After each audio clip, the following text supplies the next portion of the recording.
नमस्ते, मैं हूँ संजय दीक्षित और आप देख रहे हैं दी जयपुर डायलॉग्स। अब जब आप और हम व्यस्त थे साजिद जावेद में और केजरीवाल में, तब विदेश नीति के फ्रंट पर कुछ और ही अजीब हो रहा था।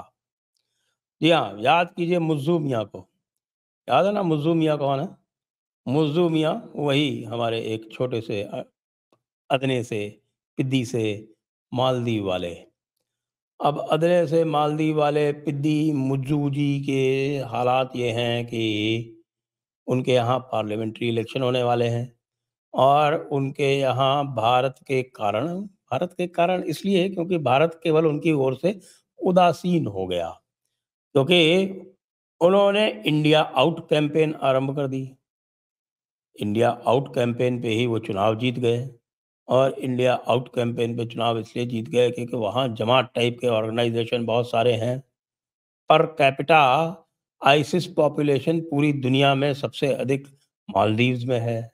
मालदीव्स जो है वो पूरी तरह से एक इस्लामिक देश है और इस्लामिक देश होने के उपरांत भी वो जो है वो अपने यहाँ टूरिज्म चलाता है। आप देखिए कितनी बड़ी विसंगति है, कितना बड़ा ये आप देखिए, ये क्या कह सकते हैं इसको, ये अजीब सही मंजर है कि आप हैं तो मुस्लिम देश, आपके यहाँ शरीयत लागू है, लेकिन आपने वहाँ पर बिकिनी बीचेस बना रखी हैं।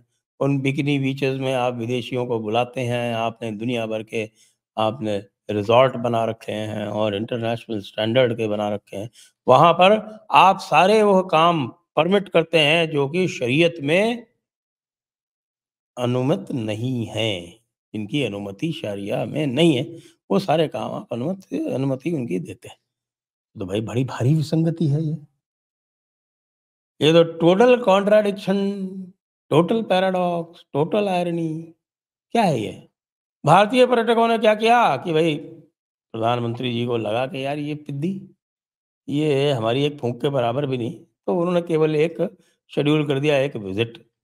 विज़िट शेड्यूल कर दिया कहाँ? लक्षद्वीप में। कहा कि भई लक्षद्वीप में बहुत अच्छी स्थान है। अपने देश के किसी भी स्थान का, किसी भी टूरिस्ट डेस्टिनेशन का अगर वो प्रमोशन करते हैं तो उसमें क्या बुराई है? किया उन्होंने।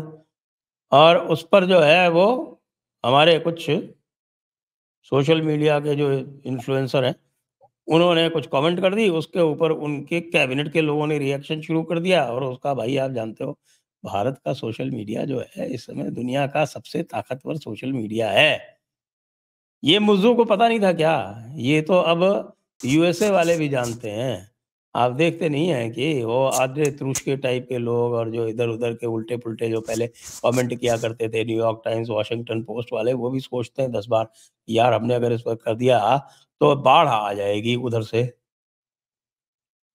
क्योंकि हिंदुस्तानियों के पास मज़े ही मज़े हैं।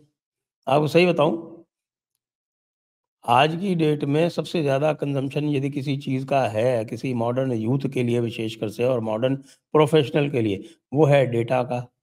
और डेटा जो है वो यूएस में और ऑस्ट्रेलिया में महा एक्सपेंसिव है।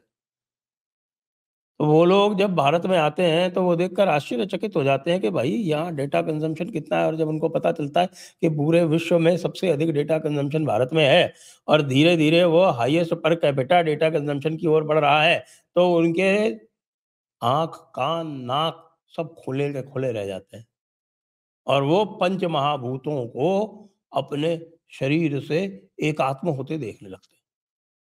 ये स्थिति हो जाती है भाई। बोलो सियावर रामचंद्र की जय। तो ऐसे में बेचारा मुज्जू जो है उसको पता ही नहीं चला कि उसको कौन-सी सुनामी ने आके उड़ा दिया। और वो सुनामी केवल हमारे कुछ सोशल मीडिया वाले लोगों की थी और उनकी सुनामी में पता चला कि पूरी की पूरी टूरिज़्म इंडस्ट्री जो थी, मालदीव्स वाली, वो पूरी हिल गई। पता चला कि 15 दिन के अंदर-अंदर भारत के तो 50 से 60% कैंसल हो गए। अच्छा, भारत के जो थे वो करीब 25% थे वहाँ पे, तो 25% में से 60% कैंसल हो गए। ये अचानक आपको अगर 12-15% का ड्रॉप एक दिन में आ जाए तो आप सोचिए उस इंडस्ट्री का क्या होगा। और उसके जो रिवर्बरेशंस थे, क्योंकि उसके बाद आप जानते हैं सोशल मीडिया में क्या होता है, क्योंकि सोशल मीडिया ने फिर जो है वो उनके जो हालात थे, उनके यहाँ जो हरकतें होती हैं, उनके यहाँ जिस तरह से अकेली महिलाओं को परेशान किया जाता है, वो सारी चीज़ें जो है वो घूमने लगी सोशल मीडिया पे, विदेशियों ने भी देख ली, उन्होंने भी अपने धड़ाधड़ कैंसलेशन शुरू कर दिए। शरीयत की बात आ गई कि साहब ये लोग जो हैं ये हलाल खिलाते हैं ज़बरदस्ती लोगों को, तो भई वो भी आप एक बात एक और इश्यू बन गया। तो मुज़्ज़ू मियाँ जो हैं वो गए थे चीन और मुज़्ज़ू मियाँ ने चीन में जाके बड़े समझौते-वमझौते किए, उनको थोड़ी-सी कोई लिफ्ट-विफ्ट मिल गई, बताते हैं कि उनके साथ में बैठ गया शी जिनपिंग, तो वो अभिभूत हो गए कि भई विश्व का इतना बड़ा नेता जो है वो उनके साथ में बैठ गया और उन्होंने जो मर्ज़ी आई उसने उससे इसे साइन करवा लिए। और इन्होंने ये भी कहा कि हाँ, हम ठीक है, आपको हम सुरक्षा ट्रीटी भी कर लेंगे और एक्स भी कर लेंगे, वाई भी कर लेंगे। तो भाई उसके बाद क्या हुआ? उसके बाद भारत ने जो है चुपचाप आईएनएस जटायु जो है वहाँ पर बेस बना दिया। अब वो बेस बना दिया, चाइना और बौखला गया। अच्छा, चाइना की नेवल कैपेसिटी जो है वो सबको दिख गई है, सबको पता चल गया है जब वो वहाँ पे हूथीज़ के साथ में और जो सोमाली जो आपके जल लुटेरे हैं, समुद्री लुटेरे, वो उनके साथ में जब फेस ऑफ होता है तो पता चला सारे के सारे भाग छूटते हैं, दूर से फायरिंग करते रहते हैं और भारत एक अकेला ऐसा है जिसके मार्कोस कमांडो जो हैं वो जाकर जहाँ पर भी जहाँ से भी कॉल आती है, वहाँ जाके उन सारे कमांडोज़ को मार-पीट के उनसे सरेंडर करवाते हैं और उनको सरेंडर करवा के उनको इंटरनेशनल पुलिस को सौंप देते हैं। तो सबको पता है कि भई नेवल जो पूरा कॉरिडोर है ये, चाहे वो मालदीव्स और आपके लक्षद्वीप के बीच के 8 डिग्री चैनल हो और चाहे वो मलक्का वाली 10 डिग्री, 11 डिग्री चैनल हो। उन दोनों में दबदबा तो भारत का ही है। अब मुज़्ज़ू मियाँ जो थे, वो जाके वहाँ से कर करा के तो आ गए, लेकिन हुआ क्या? भारत ने जो यहाँ से सस्ता इम्पोर्ट उनको मिलता था, उसके ऊपर रोक लगा दी। अब उनको अंडे मिलना भी मुश्किल हो गए हैं। बच्चे तो फिर भी कहाँ से मिलेंगे? हाँ, नो अंडे, नो बच्चे। नो फिश, तो फिश है अपनी तो खैर फिश-विश तो वहाँ खूब है तो अपने वो करते रहो, उसी से काम चलाओ। बाकी सब्जियाँ-वब्जियाँ, आलू-वालू, तेल-वेल ये सब अब उपलब्ध नहीं है आसानी से, मँगाओ जहाँ से मँगाना हो, चीन से मँगाओ। सस्ते दामों में मिल जाएगा ना चीन से, वहाँ से मँगा लो। तो भैया इकॉनमी कोलैप्स होने वाली है, इकॉनमी कोलैप्स होने वाली है, पार्लियामेंट के इलेक्शन आ गए उनके और पब्लिक जो है वो गालियाँ दे रही है बुरी तरह से मुज़्ज़ू को और तो मुज़्ज़ू जो है वो कल स्टेटमेंट देता है कि भारत तो हमारा जो है वो सबसे नज़दीकी एलाई है, दोस्त है हमारा। ये मुज़्ज़ू मियाँ बोल रहे हैं। मुज़्ज़ू मियाँ किसी को मोतिया ना समझो।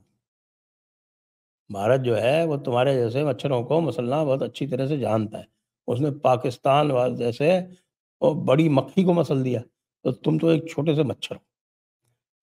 और पाकिस्तान को कैसे मसला भारत ने? ट्रेड बंद कर दी, उसको इग्नोर करना शुरू कर दिया, टोटल इग्नोर मार दिया। बाकी जो उसके दुश्मन थे या जो उससे और उससे कुछ परेशान थे, उन्होंने भारत से सहायता माँगी तो हाँ, लो भाई, सहायता देने में तो हम नंबर 1 है पूरे विश्व में। बहुत अच्छी सहायता देते हैं। अगर लोन भी देते हैं तो बहुत सस्ते दामों पे देते हैं। हमारा कोई उद्देश्य आपको गुलाम बनाने का नहीं है। जो चीन का उद्देश्य है कि आपके पूरे के पूरे अर्थव्यवस्था को गुलाम बना लिया जाए, ऐसा हमारा कोई उद्देश्य होता नहीं है। तो इसलिए लोग हमसे जनरली प्रसन्न रहते हैं, लेकिन कई बार उनको लगता है कि अच्छा, मुसलमान देशों को लगता है ये इस्लाम सुपीरियर है, ये मुशरिकीन हैं और ये हमसे जो है वो गिरे पड़े हैं, इनके ऊपर हमारे आका ने हुक्म दिया था कि इनको जो है हमें बहुत सख्ती दिखानी है, तो वो कभी-कभी आ जाते हैं उसके, लेकिन बाद में समझ में आता है कि भैया वो 1400 साल वाले पुराने ज़माने गए, अरबों को तो समझ में आ गया है। ये जो कन्वर्ट हैं, इनको समझ में नहीं आया। मुज़्ज़ू वाले ही भी कन्वर्ट हैं सारे। अब मुद्दू जी कह रहे हैं कि 490 मिलियन हमारा जो डॉलर का जो लोन है, उसमें कंसेशन कर दीजिए हुज़ूर। अच्छा, हमारा तो भैया वैसे भी कंसेशनल लोन है और क्या कंसेशन चाहते हो? या चाइना से पहले कंसेशन करवा लाओ और चाइना से कंसेशन करवा के हमें बता दो कि हमने चाइना से कंसेशन करवा लिया है, फिर हम भी कर देंगे। क्यों मुज़्ज़ू मियाँ? इस डील में तो तुमको कोई प्रॉब्लम नहीं होनी चाहिए भाई, चाइना तुम्हारा बड़ा बेनिफैक्टर है। चाइना ही तुमको सब कुछ सपोर्ट कर रहा है, तुमको लगता है तुम्हारी ज़िंदगी भी चाइना बचा लेगा। चाइना जो है, वो फर्स्ट रिस्पॉन्डर आएगा तुम्हारी क्राइसिस में, करो। लेकिन चाइना तो कुछ नहीं कर रहा है। चाइना तो कह रहा है कि नहीं भाई, हम तो कोई लोन-वोन पे देखिए हमारी पॉलिसी नहीं है कि हम आपको कोई कंसेशन-वन्सेशन दें और हम तो नेगोशिएट भी नहीं कर रहे हैं, हम तो रोल ओवर भी नेगोशिएट नहीं कर रहे हैं। वो तो सिर्फ़ हम पाकिस्तान करते हैं और उसके बदले उससे ज़मीन लेते हैं। लो कर लो बात। तो मुज़्ज़ो मियाँ जो हैं, वो अल-तक़ैया कर रहे हैं इस वक़्त। नाक भी रगड़ेंगे, सच में नाक रगड़ेंगे, ईमान अपने सर पर रख कर नाक रगड़ेंगे। लेकिन यहाँ सबको पता है कि मुज़्ज़ो मियाँ, तुम्हारी हरकतें जो हैं, माफ़ी काबिल नहीं हैं। तुम्हारी हरकतें केवल इसी काबिल हैं, हम तुम्हारा नोटिस नहीं लेते। जो आपने प्रॉमिस किया है, वो उसी प्रकार लौटाइए, नहीं तो इंटरनेशनल डिफ़ॉल्टर बन जाइए। 2 ही आपके पास ऑप्शन है, तो लौटाइए, मज़े कीजिए। मुज़्ज़ो मियाँ की बज गई बैंड, मुज़्ज़ो मियाँ का फट गया ढोल। जय हिंद, जय भारत, वंदे मातरम।